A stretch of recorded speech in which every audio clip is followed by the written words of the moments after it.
Proportionate force use করছে। সেটা কি? ছড়রাগুলি, টিয়ার গ্যাস, ঢিল মারা হচ্ছে, পাটকেল মারা হচ্ছে, ফাইন। তো পুলিশকে যখন মেরে যাত্রাবাড়ি ফ্লাইওভারে ঝুলিয়ে দেওয়া হচ্ছে, তখন কি পুলিশ অফিসার বলবে মাননীয় প্রধানমন্ত্রী আমি কি এখন গুলি করতে পারি? এটা কি পুলিশ তখন বলবে?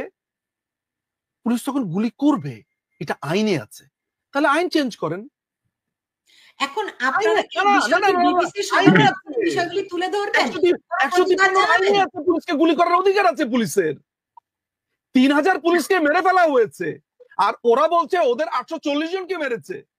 এটা হচ্ছে ওদের দাবি। প্রথমে বলেছে 4000, 4000 থেকে নেমে এসেছে 2000, 2000 থেকে নেমে এসেছে 1500, 1500 থেকে নেমে এসেছে 1000, এখন এসে 840। ওই 840 জনের মধ্যে কালকে যে প্রতিবেদনটা দেখতে পেয়েছি, সেই প্রতিবেদন হয়েছে আপনার চুরি করতে গিয়ে ধরা পড়েছে নিউ মার্কেটে, আজকে থেকে 5 মাস আগে, ওই ঘটনার 5 মাস আগে তাকেও নাম ঢুকিয়ে দিয়েছে। আমি আপনাকে এই পরের সেগমেন্টে আমি এটা দেখে দেখে আপনাকে পড়ে শোনাচ্ছি। রেজাল ভাইয়ের পরেই আমি এটা বলবো যে আমি একটা রিপোর্ট করেছি যে ধর্ষণের আসামিকেও, যে ধর্ষক ওই আন্দোলনের সময় একজন ধর্ষক, দুইজন ধর্ষককেও বিবিসি কি এটা দেখিয়েছে যে আব্দুল মুত্তাকির যে গণভবন থেকে চেয়ার চুরি করেছে, ফুলের টপ চুরি করেছে, কায়সার আমির যে আপনার প্রিন্টার চুরি করেছে, লুটপাট করেছে, খুন করেছে, তারপরে গণভবন কমপ্লেক্স হত্যা করেছে। আপনি রেজাল্ট ভাইকে জিজ্ঞেস করেন না কেন যে উনাকে খুন করতে কিভাবে এসেছিল? সেটা কি বিবিসি প্রতিবেদনে দেখিয়েছে? সেটাই এখন বিবিসির যে প্রতিবেদনে পুরো চিত্রটিতে আসে নাই বলে দাবি করছেন, সেই বিষয়ে কি আপনারা বিবিসির সঙ্গে কোন রকম যোগাযোগ করবেন? তাদের কার্যালয়ের সঙ্গে আমরা ডেফিনেটলি আমরা চিঠি দিব।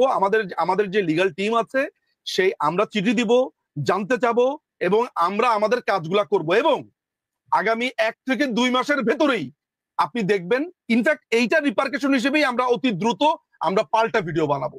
শেষ, আমাদের যতটুকু ক্ষমতা আছে আমরা করব, আমরাও দেখাবো। আচ্ছা, জনাব ব্যারিস্টার রেজাউল করিম, আপনি যদি আমাকে একটু বলতেন যে আপনাদের পিআর এত দুর্বল কেন? মানে আওয়ামী লীগের পিআর এত দুর্বল কেন? আমি বিভিন্ন সময়ে বিভিন্ন জায়গা থেকে, একটা বছর হয়ে গেল, দৃশ্যমান কি করছেন আপনারা? I don't see anything. দেখুন, একটা খুবই গুরুত্বপূর্ণ প্রশ্ন করেছেন। আমি আসলে আওয়ামী লীগের কোনো পলিসি ডিসিশন মেকার না, আমি সিম্পল একজন সদস্য আওয়ামী লীগের।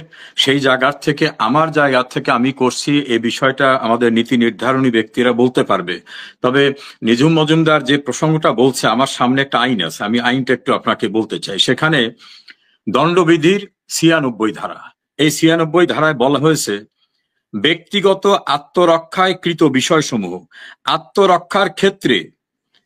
ব্যক্তিগত আত্মরক্ষার ক্ষেত্রে কৃত ঘটনা কোনোভাবেই অপরাধ হিসাবে গণ্য হবে না। এই কথাটা এই কারণে বললাম, তখনকার যে সিচুয়েশন ছিল, যেভাবে পুলিশকে মারা হচ্ছিল, অন্যদেরকে মারা হচ্ছিল, সেই সিনারিওতে যদি কেউ আত্মরক্ষার জন্য বা সরকারি প্রপার্টি রক্ষার জন্য, ওর পরে ধারাবাহিকভাবে অন্যান্য সেকশনগুলো একই কথা বলছে। দণ্ডবিধির 96 ধারাটাকে আমি রেফার করলাম। আত্মরক্ষার ক্ষেত্রে ব্যক্তিগত অধিকার প্রয়োগজনিত কোনো কার্যই অপরাধ না। যেটা আমি শুরুতে বলছিলাম যে আমাকে হত্যা করার চেষ্টা করছেন, আমি জানি আমি মরে যাব, তখন আপনাকে আমি না মারলে আমি আত্মরক্ষা করতে পারবো না। একইভাবে প্রপার্টি এবং অন্যের জীবন রক্ষার দায়িত্ব আমাদের, সেই জায়গাটা আমরা করতে হবে। আর একটা বিষয় খুব ইম্পর্টেন্ট, নিঝুম যদিও কিছু বলছেন, আমি সেখানে একটু যোগ করি। আপনি যেটা শুরু করছিলেন, বিবিসি বলছে তাদের ল্যাবে তারা টেস্ট করে এটাকে শেখ হাসিনার বক্তব্য হিসেবে পেয়েছে। আর বাংলাদেশের আইসিটির এখন যিনি চিফ প্রসিকিউটর, বিজ্ঞ অ্যাডভোকেট তাজুল ইসলাম, তিনি বলছেন যে না না না, এটা বিবিসি করে নাই, এটা আমাদের সিআইডি বের করছে। এখন আমাদের সিআইডি বলতে তাজুল সাহেবদের সিআইডি কে আমরা রিলাই করব নাকি বিবিসির কথা? দুইজনে দুই রকম করতেছে। এখানে ইন্টারেস্টিং বিষয়টা হচ্ছে, বাংলাদেশের পুলিশকে বর্তমানে সম্পূর্ণরূপে দলীয়করণ করা হয়েছে। কিভাবে? ঢাকায় মেট্রোপলিটন পুলিশের যিনি কমিশনার, পুলিশের যিনি আইজিপি, এরা কিন্তু অনেক আগে রিটায়ার্ড হয়ে বাড়ি চলে গেছিল স্বাভাবিক জীবনে। সেই বেচারাদের ধরে এনে তাদেরকে পুলিশের ইউনিফর্ম পরানো হয়েছে। এর আগে আইজি ছিলেন, তিনিও কন্ট্রাক্ট সার্ভিসে।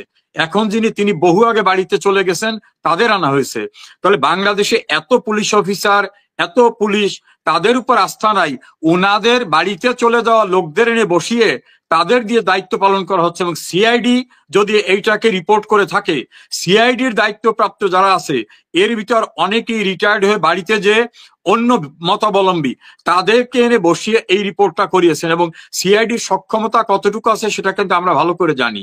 যেটা নিজম প্রথমে বলছিলেন যে অনেক টেকনোলজি আছে, এই যে রিসেন্টলি বেগম খালেদা জিয়ার কণ্ঠস্বর নকল করে ব্যবহার করে ফ্রড করে 58 কোটি টাকা লুটে নেওয়ার একটা ঘটনা কিন্তু মেইন স্ট্রিমের বিভিন্ন গণমাধ্যমে আসছে। কাজে আমি বিবিসিকে বেদবাক্য মনে করি না, বাইবেলও মনে করি না। আর খণ্ডিত যে অংশটুকু আমি যে গল্প দিয়ে শুরু করেছিলাম যে আমার বিরুদ্ধে ধর্ষণের মামলা হয়েছে, ইহা সঠিক, পরের টুকার নাই যে তবে সেই মামলা ফাইনাল রিপোর্ট হয়ে গেছে ওটুকার নাই।